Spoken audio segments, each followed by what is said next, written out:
तो आगे हम लोग देखते हैं कि अभी तक आपने पढ़ा था एसिड क्या होता है, बेस क्या होता है, ठीक। यहाँ तक कि आपने उसकी फिजिकल प्रॉपर्टीज पढ़ी थी, एसिड की, बेस की फिजिकल प्रॉपर्टीज और केमिकल प्रॉपर्टीज पढ़ी थी। एसिड की केमिकल प्रॉपर्टीज क्या होती है, कौन सा एसिड किससे रिएक्ट करता है, कौन से मेटल के साथ रिएक्ट करके क्या बनाता है, बेस कौन से मेटल के साथ रिएक्शन कराता है या कौन से मेटल ऑक्साइड के साथ रिएक्शन कराता है। अब हम आगे पढ़ेंगे, क्या पढ़ने चाह रहे हैं हम जो पढ़ेंगे वो उसका नाम है पीएच स्केल। तो पीएच स्केल पहले हम एक बार समझ लेते हैं पीएच स्केल होती क्या है। तो ये एक ऐसी स्केल होती है कि यहाँ पे 0 से लेकर 14 तक के टोटल नंबर कितने होते हैं, 0 से लेकर 14 तक के, ये नंबर की एक स्केल होती है। इसमें क्या होता है कि जो 7 पे होता है वो न्यूट्रल होता है और 7 से कम होता है वो क्या होता है, जितना भी कम होते जाएगा वो सोल्यूशन आपके पास क्या होता जाएगा, एसिडिक होता जाएगा। 7 से ज़्यादा हो जाएगा तो सोल्यूशन आपके पास क्या हो जाएगा, बेसिक हो जाएगा। मतलब 7 पे जो है वो आपका न्यूट्रल होता है, 7 से कम जाएंगे तो सोल्यूशन आपका एसिडिक बताएगा, 7 से ज़्यादा जाएंगे तो सोल्यूशन आपका बेसिक बताएगा। लेट अस कंसीडर आपके पास कोई गिवन सोल्यूशन है, अब उस सोल्यूशन को आपको ये नहीं पता कि सोल्यूशन एसिड है या बेस है, तो उसमें हम लोग क्या करते हैं, उसमें हम लोग इंडिकेटर मिलाते हैं और इंडिकेटर जब हम मिलाएंगे तो वो क्या होगा कि कुछ ना कुछ कलर देगा वो सोल्यूशन। मतलब हर इंडिकेटर का एसिड में कलर अलग होता है और बेस में कलर अलग होता है। तो उस हिसाब से वो बताएगा कि वो जो कलर जो देगा वो डिपेंड करेगा कि वो सॉल्यूशन गिवन सॉल्यूशन आपके पास एसिडिक है या बेसिक है। मतलब हम अगर यहाँ इन फ्रंट ऑफ द सामने खड़े हैं और हमारे लेफ्ट हैंड साइड जो राइट हैंड साइड है इधर वाल क्या है, एसिड है, और लेफ्ट हैंड साइड क्या है आपके पास, बेस होता है। तो यहाँ से जब हम स्केल ड्रॉ करेंगे तो इसके लेफ्ट हैंड साइड आपके पास क्या होगा, एसिडिक होगा, और राइट हैंड साइड क्या होगा, बेसिक होगा। तो हम पहले इस बार इसमें देख लेते हैं कि एसिड बेस होता क्या है। तो यहाँ पे जो पीएच होता है, पीएच को अगर हम पीएच स्केल को डिफाइन करें तो पीएच स्केल जो होती है आपके पास, it is a negative logarithm of H plus ion concentration। मतलब ये जो pH होता है, pH equal to minus log और यहाँ पे क्या आ जाएगा, H प्लस आयन कंसंट्रेशन। तो यहाँ पे डिपेंड करेगा कि यहाँ पे किस टाइप का सॉल्यूशन है। फॉर एग्जांपल हम अगर एक स्केल बना लेते हैं, देखते हैं हम स्केल में क्या जो है एसिड कैसे होगा और बेस कैसे होगा। तो ये जो स्केल होती है इसके बिल्कुल सेंटर में यहाँ पे 7 होता है, ये 7 होता है, यहाँ पे 6, 5, 4, 3, 2, 1, और यहाँ पे हम आगे लिख लेते 0, और यहाँ से जब जाएंगे तो 8, 9, 10, 11, 12 और 13, 14। इसके ये जो पॉइंट होता है इसको मिड पॉइंट बोल रहे हैं, और यहाँ से क्या होगा, ये सोल्यूशन यहाँ पे क्या हो जाएगा, न्यूट्रल हो जाएगा। मतलब ना ही सोल्यूशन उस समय क्या होगा, एसिडिक का होगा, ना ही उस समय क्या होगा, बेसिक का होगा। तो जब हम इसके लेफ्ट हैंड साइड की तरफ बढ़ेंगे तो सोल्यूशन हमारा कैसा हो जाएगा, एसिडिक हो जाएगा, और जब राइट हैंड साइड पढ़ेंगे तो राइट हैंड साइड में सोल्यूशन आपका क्या हो जाएगा, बेसिक हो जाएगा। इसमें क्या होगा कि जब सोल्यूशन एसिडिक होगा तो H प्लस आयन जो कंसंट्रेशन होगी, H प्लस आयन कंसंट्रेशन जो होगी वो क्या होगी, इंक्रीज होगी, और OH माइनस आयन की जो कंसंट्रेशन होगी वो क्या होगी, डिक्रीज होगी। और इसमें क्या होता है, इसमें जस्ट रिवर्स होता है। इसमें जो है H प्लस आयन कंसंट्रेशन जो है वो डिक्रीज होगा और OH माइनस आयन का जो कंसंट्रेशन होगा वो इंक्रीज हो जाएगा। और सोल्यूशन इसी हिसाब से होगा कि आपको पता भी तो चलना चाहिए कि सोल्यूशन में H प्लस आयन बढ़ रहे हैं या OH माइनस आयन बढ़ रहे हैं। तो यहाँ से जब सोल्यूशन हम इधर की तरफ शिफ्ट होते रहते हैं और इससे इधर की तरफ 7 से इस तरफ और उस तरफ शिफ्ट होंगे तो सोल्यूशन आपका किसमें चेंज होगा, पहले यहाँ पे जो है ऑरेंज से रेड कलर की तरफ शिफ्ट होगा, और जब यहाँ पे होगा यहाँ पे ब्लू से डार्क ब्लू तरफ, ग्रीन से डार्क ब्लू की तरफ शिफ्ट होना शुरू हो जाएगा। तो जब हम कलर स्केल देखते हैं तो आपके पास गिवन एक स्केल होगी, पैरामीटर की एक स्केल होगी, उसमें क्या होगा अलग अलग डिफरेंट टाइप के आपके पास कलर होंगे और वहां पे एक रीडिंग मेंशन होगी जिससे आप क्या बता सकते हो कि गिवन जो सोल्यूशन है वो आपके पास क्या है, एसिडिक है या बेसिक है। फॉर एग्जांपल हम अगर वाटर का ये स्केल आपको अगर समझ में आ गई हो तो देख लीजिए एक बार हम इसको और समझा देते हैं कि 7 के इस तरफ जितने भी सोल्यूशन होंगे वो क्या होंगे, एसिडिक होंगे। 7 के उस तरफ जितना भी सोल्यूशन होगा वो क्या होगा, बेसिक होगा। जब इसको पढ़ोगे तो आप क्या बोलोगे, यहाँ पे H+ आयन कंसंट्रेशन क्या होगी, इंक्रीज होगी और OH क्या हो जाएगा, डिक्रीज, क्योंकि आपके पास जब एसिडिक सॉल्यूशन होगा तो उसमें एसिडिक में क्या होता है, H+ आयन क्या करते हैं, डोनेट करते हैं। और यहाँ पे क्या होगा, H+ आयन कंसंट्रेशन यहाँ पे क्या होती जाएगी, डिक्रीज, और यहाँ पे क्या डिक्रीज होगी, यहाँ पे OH- डिक्रीज होगा और यहाँ पे इंक्रीज क्या होगा, यहाँ पे OH- इंक्रीज होगा। तो ये थी आपके पास पीएच स्केल। अगर फॉर एग्जांपल हम बोले कि वाटर का जो पीएच होता है, water pH of water, pure water का जो पीएच होता है, हम प्योर वाटर की बात कर रहे हैं, प्योर वाटर का जो पीएच होता है वो 1.0 10⁻⁷ होता है। ठीक, यहाँ पे क्या है कि जब आप वाटर को कराओगे तो इसमें क्या होता है, दो सॉल्युबिलिटी प्रोडक्ट होते हैं, एक H+ होगा, दूसरा क्या होगा, OH-, मतलब टोटल इसका पीएच होता है 10⁻⁴ होता है। तो 7 H+ का होता है और 7 OH- का होता है। तो इसका एक्चुअल पीएच जो होगा 10⁻⁷, मतलब ये जो होता है इसको हम लोग लिखेंगे कि -log⁻10 और 10⁻⁷, ये जो होगा इसका पीएच हो जाएगा। तो एक्चुअल पीएच इसका कितना हो जाएगा, 7 हो जाएगा। तो ये थी वाटर के बारे में, और पीएच की जानकारी आपको आना जो है ज़्यादा ज़रूरी है। कुछ आपके पास केमिकल इंडिकेटर्स होते हैं जिससे आप क्या पता लगा सकते हो कि पीएच कौन से कंडीशन में कौन से टाइप का पीएच होता है। पीएच में हम और चीजें देख सकते हैं कि आपके पास कुछ डेली लाइफ में पीएच होते हैं, कुछ इसका यूनिवर्सल इंडिकेटर्स होते हैं, जैसे आपके पास हल्दी होती है, ये भी क्या होती है, जो है यूनिवर्सल इंडिकेटर होती है कि एसिडिक में क्या होगा और बेसिक में क्या होगा। और वैसे ही आपके पास कि कुछ केमिकल इंडिकेटर होते हैं जिसमें आपके पास जो है वो है लिटमस पेपर है, मेथाइल ऑरेंज है, मेथाइल रेड है, फिनोल्फथालीन है, ये सो आके कलर होते हैं। ये जो आपके पास होते हैं वो क्या होते हैं, केमिकल इंडिकेटर्स होते हैं। इसमें क्या होगा कि एसिडिक का अलग होगा, बेसिक का अलग होगा। इसमें भी एक पीएच रेंज होती है कि इसमें इस कलर का होगा, दूसरे उसमें अलग कलर का होगा। तो हम आगे उसको चार्ट में अभी ड्रॉ कर लेंगे और इसमें देख लेंगे कि किस तरह से हम उसको इंडिकेटर्स में जो है चेंज कर सकते हैं। तो आगे देखते हैं इंडिकेटर्स क्या होते हैं। तो इंडिकेटर्स आर दो substance as indicate a substance which indicates the end point of titration undergoing any change। तो टाइट्रेशन क्या होता है, किसी एसिड का किसी बेस के साथ जब हम लोग ट्रीटमेंट करते हैं तो उसमें क्या होता है, एक इंडिकेटर मिलाते हैं। जब आप वॉल्यूमेट्रिक एनालिसिस करोगे तो आपको पता होगा कि इंडिकेटर्स क्या होता है। अभी आपके जो इंडिकेटर्स हैं जो कभी कभी यूज़ किए आते हैं, हो सकता है आपके क्लास में यूज़ किए आते हैं, बट जो है अभी प्रैक्टिकल आपके पर्पस में नहीं है, तो इसलिए हम इंडिकेटर के बारे में ज़्यादा बात नहीं करें। हम खाली ये देख सकते हैं आपके हो सकता है कोर्स में सिर्फ लिटमस पेपर का इंडिकेटर हो, मगर हमको यहाँ इंडिकेटर्स पहचानना बहुत ज़रूरी, कौन सा इंडिकेटर कौन से कलर का इंडिकेट करता है, उसकी पीएच रेंज क्या होती है। यहाँ पे हमने एक टेबल बना के रखा है।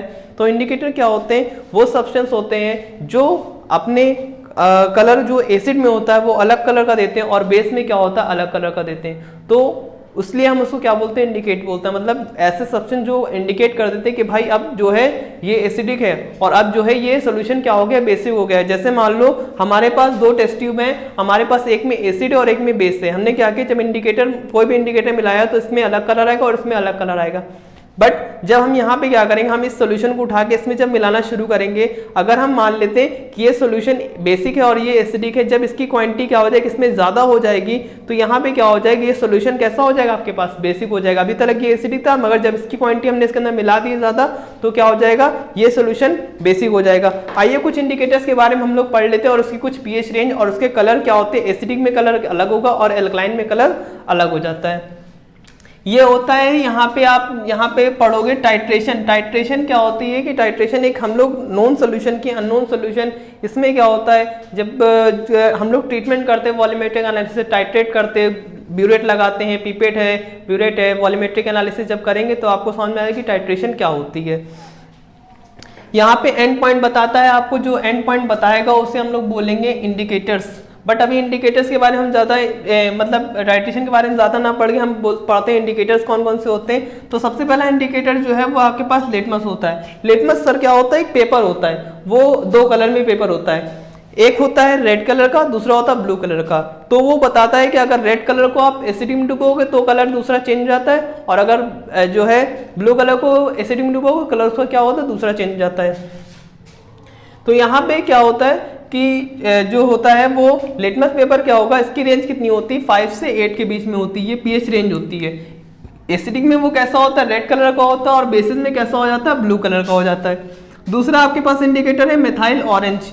मिथाइल ऑरेंज में जो होता है वो एसिडिक में किस कलर का होगा, इसकी रेंज पीएच 3.1 से 4.4 तक की होती है, और यहाँ पे ये क्या होगा, इसमें रेड कलर का होगा और इसमें किस कलर का हो जाता है, येलो कलर का हो जाएगा। मतलब आपके पास जब सोल्यूशन जब एल्कलाइन होगा तो वो किस कलर का, येलो हो जाएगा, और जब सोल्यूशन आपके पास एसिडिक होगा तो वो किस कलर का रहता है, वो रेड कलर का रहता है। अगला आपके पास मिथाइल रेड है। मिथाइल रेड में इसका पीएच रेंज जो होता है 4.2 से लगाकर 6.3 तक के होता है। एसिडिक में ये किस कलर का होगा, रेड कलर का होगा, और बेसिक में किस कलर का हो जाता है, बेसिक में ये येलो कलर का हो जाता है। अगेन देखते हैं हम, दूसरा आपके पास इंडिकेटर जो है वो फिनोल्फ्थेलिन होता है। फिनोल्फ्थेलिन क्या है, ये एक जो है इसको हम जो है बेस, ये एसिडिक में कोई कलर नहीं देता, बट बेस में क्या होता है, इसका कलर आता है, बेस में आता है पिंक कलर का आ जाता है, और अगर ज्यादा क्वांटिटी मिल जाती है तो क्या होता है, रेड कलर में हो जाता है, चेंज हो जाता है। यहाँ पे इसका इंडिकेटर जो है वो कितना होता है, 8.3 से लेकर 10 के बीच में होता है। ये एसिडिक में कैसा होगा, एसिडिक में इसका कोई कलर नहीं होगा। जैसे आपके पास सॉल्यूशन है, आपने यहाँ पे जैसे आप फिनोल्फ्थेलिन मिलाओगे इसका कोई कलर नहीं होगा, ये कलरलेस रहेगा। और जैसे आप उसमें बेस मिलाना शुरू करोगे तो कलर किसमें चेंज होना शुरू हो जाता है, ये आपके पास पिंक या रेड में चेंज हो जाता है। फिनॉल रेड एक कलर इंडिकेटर होता है जिसका यूज हम लोग करते हैं जनरली लैब में। 6.8 से 8.4 के बीच में इसका इंडिकेटर पॉइंट होता है, इंडिकेटिंग पॉइंट होता है, ये इन्हीं के बीच में इंडिकेट करेगा। अगर इससे ज्यादा मिलेगा कलर क्या होता है, डार्क हो जाता है। इसमें एक किस कलर का होगा, येलो कलर का होगा, और इसमें क्या होता है, रेड कलर का होता है। तो ये इंडिकेटर्स होते हैं, ये बहुत ज़्यादा कुछ इंडिकेट कर देते हैं कि आपके पास कि सोल्यूशन, गिवन सोल्यूशन जो है वो जो है एसिडिक है, या गिवन सोल्यूशन आपके पास बेसिक है, या गिवन सोल्यूशन आपके पास न्यूट्रल है। तो उसके बेसिस पे हम लोग पढ़ते हैं कि न्यूट्रलाइजेशन क्या होता है। तो न्यूट्रलाइजेशन इसमें कुछ नहीं होता है। न्यूट्रलाइजेशन में क्या होता है, जनरली आपके पास कोई एक एसिड होगा और वो बेस से रिएक्शन कर देगा, तो वहां पे रिएक्शन जो होती है उसको हम लोग बोलते हैं न्यूट्रलाइजेशन रिएक्शन। तो यहाँ पे इसी प्रोसेस को हम लोग बोल रहे हैं न्यूट्रलाइजेशन। आगे हम देखते हैं न्यूट्रलाइजेशन।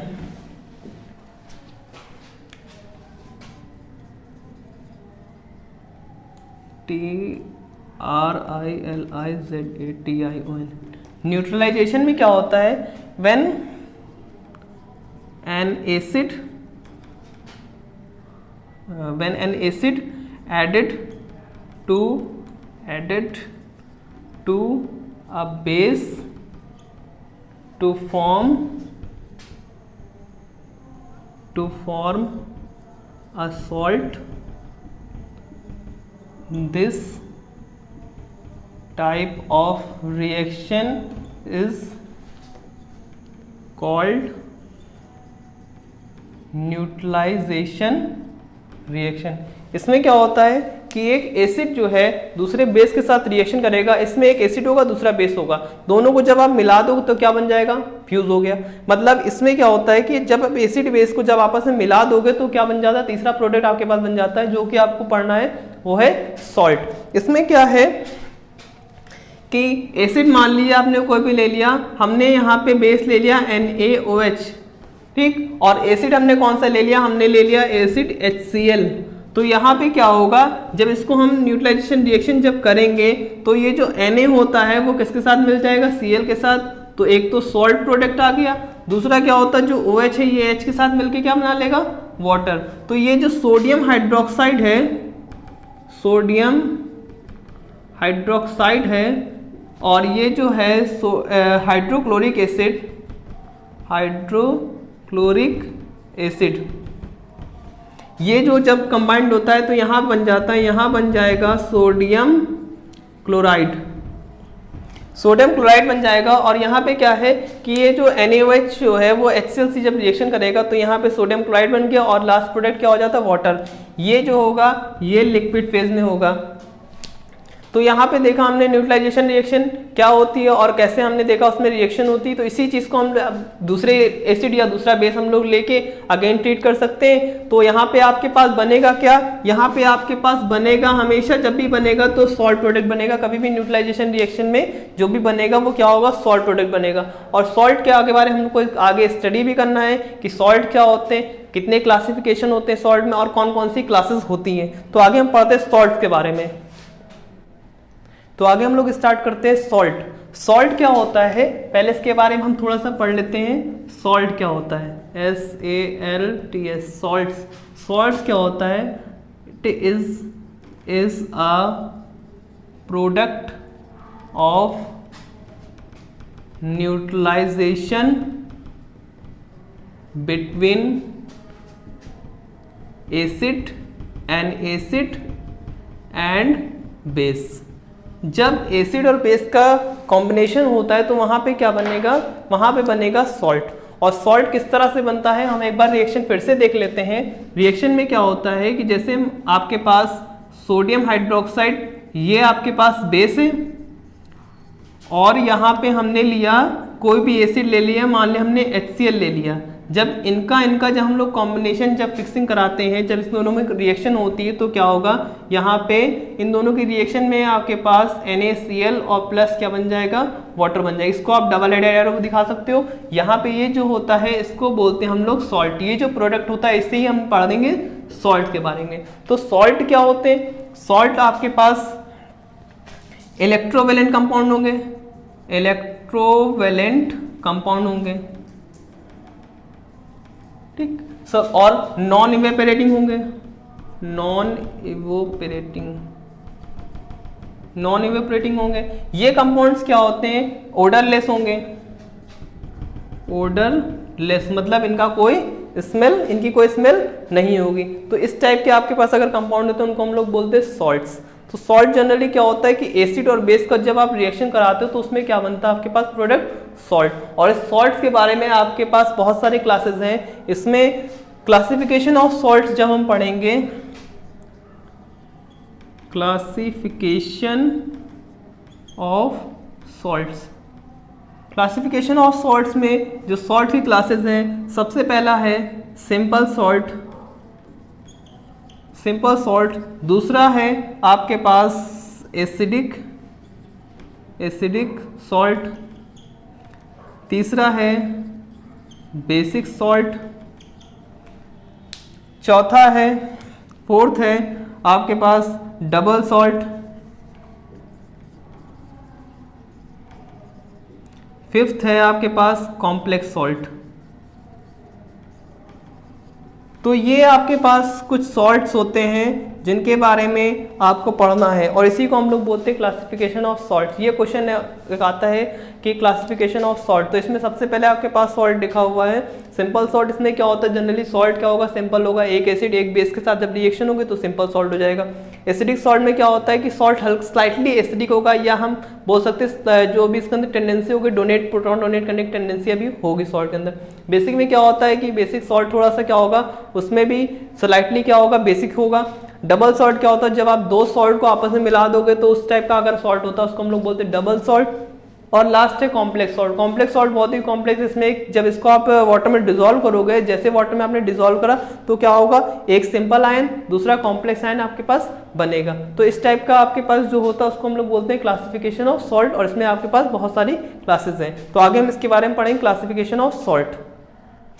तो आगे हम लोग बात करेंगे सॉल्ट। सॉल्ट का क्लासिफिकेशन अभी हम पढ़ा है क्या होता है। सॉल्ट का क्लासिफिकेशन सिंपल सॉल्ट होता है, एसिडिक सॉल्ट होता है, बेसिक सॉल्ट होता है, डबल सॉल्ट होता है और कॉम्प्लेक्स सॉल्ट होता है। सबसे पहले हम स्टार्ट करते हैं एसिडिक सॉल्ट। एसिडिक सॉल्ट किस तरह से आपके पास प्रिपेयर होंगे कि इसमें हम बात करें सबसे पहले सिंपल सॉल्ट। सिंपल सॉल्ट में क्या होगा कि इसमें one acid and one base, इसके बीच में अगर रिएक्शन होगी तो उस टाइप की रिएक्शन जो होती है वो आपके जब पास जो बनेगा वो क्या होगा, एसिडिक मतलब वो बनेगा आपके पास सिंपल सॉल्ट। फॉर एग्जांपल हम अगर देख लेते हैं यहाँ पे कि अगर एसिडिक बेस किस तरह से, जैसे आपके पास ये एक बेस है और इसी से हमने अगर एसिड की रिएक्शन कराती तो यहाँ पे जो सॉल्ट बन रहा है उसे हम लोग क्या बोलेंगे, उसे हम लोग बोलेंगे सिंपल सॉल्ट। ये जो रिएक्शन है यहाँ से जो सॉल्ट बना है उसमें किस टाइप की है, ये जो है सिंपल सॉल्ट। यहाँ हम अगर बात कर ले तो दूसरा रिएक्शन KOH, और यहाँ पे हम रिएक्शन करा देते हैं HCl, मान लीजिए हमने दोबारा HCl से रिएक्शन करा तो आपके पास यहाँ पे क्या बन जाए KCl, और यहाँ पे क्या हो जाएगा H2O। तो इस टाइप के अगर आपके पास रिएक्शन में सॉल्ट आते तो उसको हम लोग क्या बोलते हैं, उसको हम लोग बोलते हैं सिंपल सॉल्ट। सिंपल सॉल्ट इसलिए इसको बोले क्योंकि इसमें ज़्यादा कुछ करना नहीं है, बस एक एसिड उठाया दूसरा बेस उठाया, दोनों को मिक्स कर दिया, क्या हो गया आपके पास सॉल्ट बन गया। तो यहाँ जो सॉल्ट बना वो क्या हो रहा है, सिंपल है, इसलिए इसको क्या बोलेंगे, सिंपल सॉल्ट। एसिडिक सॉल्ट थोड़ा सा चेंज हो जाता है इसमें। एसिडिक सॉल्ट में क्या होता है कि ये सॉल्ट स्लाइटली एसिडिक होगा, ज़्यादा नहीं स्लाइटली एसिडिक होगा। फॉर एग्जाम्पल जैसे हम अगर इसकी रिएक्शन देखते हैं एसिडिक सॉल्ट में, तो एसिडिक सॉल्ट में क्या होगा कि ये मान लीजिए आपके पास एक बेस प्रेजेंट है और ये एक एसिड प्रेजेंट है, तो जब इनके बीच में हम लोग रिएक्शन जब कराएंगे तो यहाँ से क्या हो जाएगा कि HSO4 यहाँ पे जो बनेगा वो बनेगा NaHSO4 प्लस यहाँ से क्या निकल जाएगा H और H2O, तो यहाँ से ये सॉल्ट जो बनेगा सोडियम हाइड्रोजन सल्फाइड, ये क्या होता है, अभी इसका नेचर कैसा है, एसिडिक है। ये जो सॉल्ट होता है वो कैसा है, एसिडिक है। मतलब अभी ये अगेन एक बार और रिएक्शन कर सकता है। एक बार और रिएक्शन कैसे करेगा, जब आप इसी को NaHSO4 की रिएक्शन वापस जो है NaOH से कराएंगे तो यहाँ पे क्या हो जाएगा कि दोनों सोडियम यहाँ पे हाइड्रोजन रिप्लेस हो जाएगा और यहाँ पे क्या हो जाएगा NaHSO4 और ये वाटर हो जाएगा। तो ये अब क्या हो गया, ये सॉल्ट जो हो गया इसको बोला अब ये सिंपल सॉल्ट हो गया। अभी तक यहाँ पे जो था वो कैसा था, सॉल्ट एसिडिक था। तो अगर इस टाइप का सॉल्ट होगा तो उसे हम लोग बोलेंगे एसिडिक सॉल्ट यहाँ पे, और अगर वापस हमने उसको वापस अगेन रिएक्शन करा तो क्या हो गया, वो सिंपल सॉल्ट में चेंज हो गया। कुछ इसी तरह से कहानी है बेसिक सॉल्ट की। बेसिक सॉल्ट में क्या होता है कि जैसे मान लीजिए आपके पास ये है, बेसिक सॉल्ट में जनरली क्या है, बेसिक सॉल्ट की भी रिएक्शन कुछ इसी तरह होती है कि आपने यहाँ पे लेड हाइड्रोक्साइड लिया और इसकी रिएक्शन हमने करा दी HNO3 के साथ।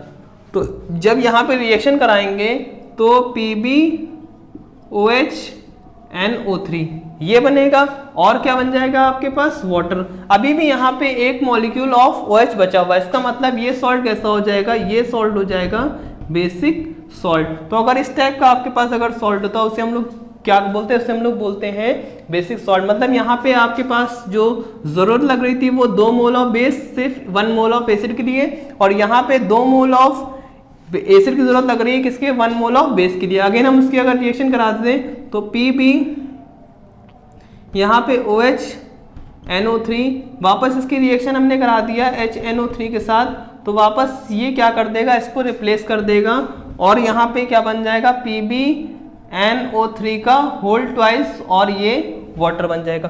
तो ये अब ये हो गया, ये सिंपल हो गया, ये सिंपल सॉल्ट हो गया। अभी तक यहाँ पे कैसा था, ये बेसिक सॉल्ट था, क्योंकि अब इसके अंदर टेंडेंसी थी कि अभी ये एक और एसिड मॉलिक्यूल को क्या कर सकता है, न्यूट्रल कर सकता है। इस टाइप से अगर आपके पास सॉल्ट है तो ये टाइप का जो सॉल्ट होता है उसको हम लोग बोलते हैं एसिडिक सॉल्ट, और यहाँ पे क्या होता है, इस टाइप का सॉल्ट जो होता है उसे हम लोग क्या बोलते हैं, बेसिक सॉल्ट।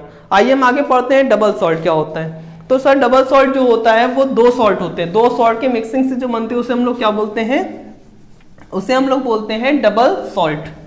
तो यहाँ पे डबल सॉल्ट के बारे में पढ़ लेते हैं, क्या होता है डबल सॉल्ट।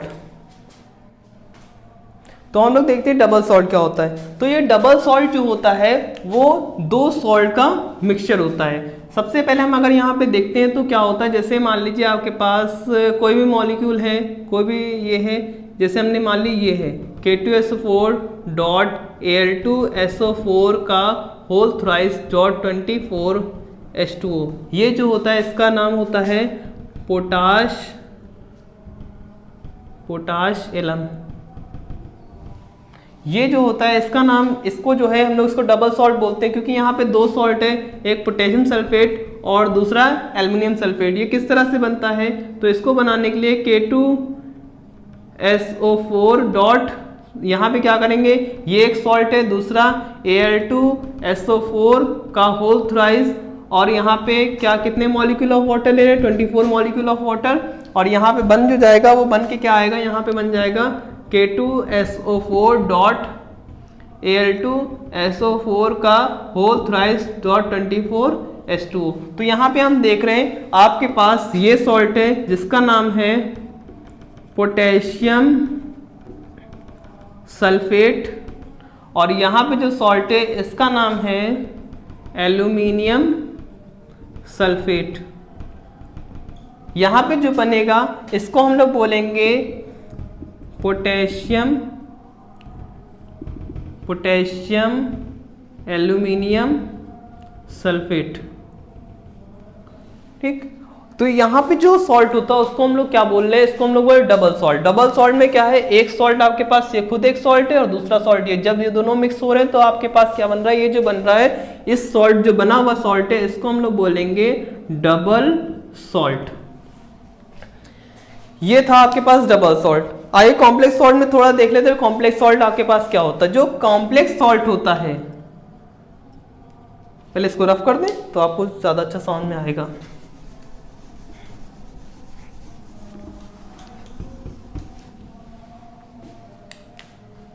ये जो कॉम्प्लेक्स सॉल्ट होता है इसमें क्या होता है, इसमें कॉम्प्लेक्स सॉल्ट में जब कॉम्प्लेक्स सॉल्ट को आप जब डिग्रेडेट करेंगे तो यहाँ पे डिग्रेडेशन जब होगा तो एक सिंपल आयन आएगा, दूसरा कौन सा आएगा, दूसरा आएगा कॉम्प्लेक्स आयन। मतलब यहाँ पे जब आप कॉम्प्लेक्स, जब यहाँ पे सॉल्ट जो होता है जब इसको आप डिग्रेडेट करते हो तो क्या होता है कि एक कॉम्प्लेक्स आयन है और दूसरा जो है सिंपल आयन आ रहा है। इसमें हम इसका एग्जांपल देख लेते हैं। इसका एग्जांपल है K4FeCN6। ये जो होता है सर इसको बोलते हैं K4FeCN6। ये जो होता है इसे हम लोग बोलते हैं पोटेशियम फेरस साइनाइड। तो यहाँ पे जो ये है इसमें जब हम इसको ब्रेक करेंगे तो इसमें ब्रेक किस तरह से करेंगे, जब इसको आप ब्रेक कर रहे हो तो किस तरह से ये ब्रेक हो रहा है, K4FeCN6। जब इसको आपने ब्रेक किया तो यहाँ पे क्या हो जाएगा, एक 4K प्लस यहाँ पे क्या आ जाएगा FeCN6 4 माइनस। तो ये जो होता है इसे हम लोग बोलते हैं क्या, इसे हम लोग बोल रहे हैं, ये जो आपके पास आया इसे बोलेंगे सिंपल आयन, और ये जो आया ये आया आपके पास कॉम्प्लेक्स आयन। तो इस टाइप से आपके पास अगर कोई सॉल्ट होता है उसे हम लोग बोलते हैं, उसे हम लोग जो बोलते हैं उसे बोलते हैं कॉम्प्लेक्स सॉल्ट। कॉम्प्लेक्स सॉल्ट में जब आप इसको डिग्रेडेट करेंगे तो क्या होगा, एक सिंपल आयन बनेगा जो आपके पास यहाँ बन रहा, और दूसरा क्या होगा कॉम्प्लेक्स आयन बनेगा जो आपके पास ये बन रहा था। तो ये थी एसिड बेस एंड सॉल्ट की कहानी। यहाँ तक कि आपने पढ़ा, उसमें पढ़ा आपने एसिड था और बेस था। अब हमने पढ़ लिया सॉल्ट्स क्या थे।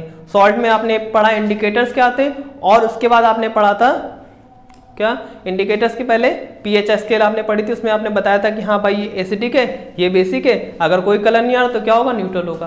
तो अगर आपको मेरी वीडियो अच्छी लगी तो आप लाइक एंड सब्सक्राइब जरूर करिएगा।